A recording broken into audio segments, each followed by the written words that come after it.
Vice President Sara Duterte, good afternoon in this sunny day in The Hague. Kamusta kayo today, ma'am? Yes, I'm okay. Loving the sunny weather. Hindi kailangan mag-jacket. Very summer-ish. VP, how is your visit with PRRD today? Very good. Very happy ang mood ni President Duterte. And binanggit ko sa kanya na bago ako pumasok kanina, merong mga Filipinos na saan na sila? Yes. Merong mga Filipinos kanina na nag-aantay sa labas at nagpapaabot ng kanilang pangangamusta sa kanya.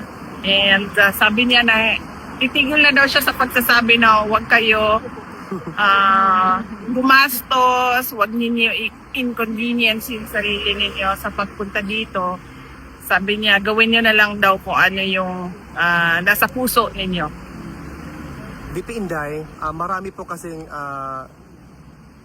claims circulating on different social media platforms, ma'am, putting your statement doon sa London rally niyo, ma'am, out of context, na sinabi niyo daw, pinapalabas na lalabas na si PRRD next week from the ICC. Ma'am, just to set the record straight, is there a truth to that claims? Wala akong sinabi doon sa speech ko na lalabas si PRRD next week. Hindi ko alam kung saan nagsimula yung ganon, pero definitely wala doon sa transcript na nagsabi ako na lalabas na si PRRD sa ICC or lalabas na si PRRD next week. Dahil alam naman natin lahat at nakikita natin sa ICC website yung schedule ng kanyang kaso, at kung makikita natin na walang schedule ng hearing ng release at ang meron lang schedule ay yung kanya trial proper. VP, okay lang ba si PRRD with the heat right now, with the current weather ng Netherlands? It's very siguro comfortable sa init dahil kahapon naka-sweater pa rin siya. At sinabihan ko na siya na hindi ko na kaya yung init dito sa kwarto, so kailangan natin buksan yung window. Tapos kanina, naka-close na naman yung window, so sabi ko sa kanya, walang hangin doon sa loob. So sabi ko, pwede ba natin buksan yung window? So pumayag naman siya. Mas gusto niya ang mainit kaysa sa malamig. Hindi siya makatolerate ng sobrang lamig, kaya usually nag-aalala tayo kapag autumn and winter months na dahil sobrang lamig talaga. Ma'am, on a different topic, may question po. Ma'am, any thought po about sa Paxilica na balak pong itayo sa Pilipinas? Ano na? Paxilica? Yung Paxilica. Paxilica? Hindi, ma'am, Paxilica. Do you know anything about that? Wala ako. I cannot comment on that. Ano pong masasabi niyo, ma'am, sa mga kabataan ngayon na nagiging violent na po sila? Nagiging marahas na po sila to the fact na sa loob po ng school is nakakagawa na sila ng krimen. Ganyan kasi ang nangyayari. Hindi lang sa kabataan, no? Kundi sa lahat ng tao. Ganyan ang nangyayari kapag wala kasi nakikita na leadership. Nagkakanya-kanya yung mga tao. Kung makikita ninyo sa mga empleyado ng gobyerno ngayon, ganun din yung mentality nila. Nagkakanya-kanya sila. Kasi nawawala yung moral ascendancy nung nasa taas. Yung mga nasa taas.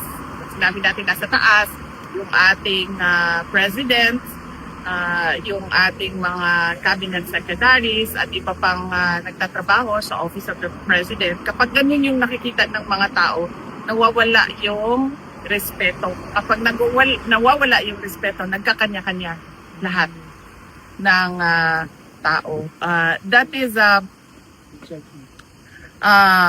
manifestation of a weak leadership.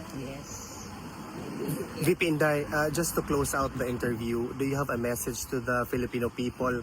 Actually, there's a lot of statement coming from, or reaction nila sa SONA na pawang promises lang daw kuno ni BBM. And actually, I'm one of the many Filipinos who are very much excited, no, sa 2028 election kung magkakaroon man, ma'am. What's your message to people like me and millions of us? Oo.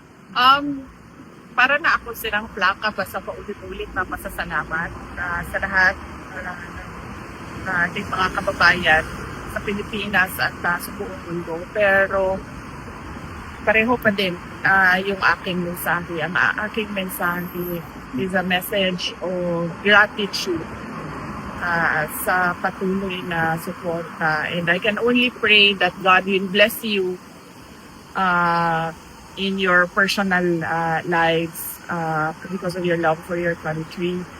And kanina tinanong pa si President Duterte kung meron pa siyang mensahe para sa inyo dito sa lakas na nasa Duterte Street.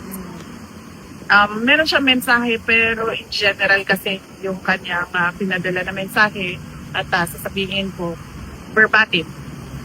Sabi niya, my best wishes to the men and women and LGBT of the Philippine National Police and the Armed Forces of the Philippines.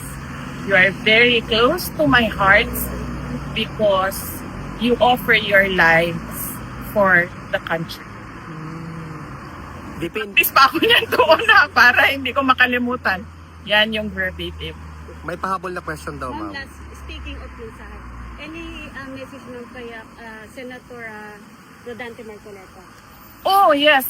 Nagbisita ako sa kanya immediately after nung nag-submit siya sa court. And I will speak to him very soon. Pagbalik ko ng Pilipinas, meron ko mga schedules na pagbisita sa mga politicians and mga individuals na nagsusuporta ng mga politicians na nasa detention. Thank you, ma'am. Thank you, VP. Mabuhay ka. Salamat. Mabuhay kayong lahat. May God bless you.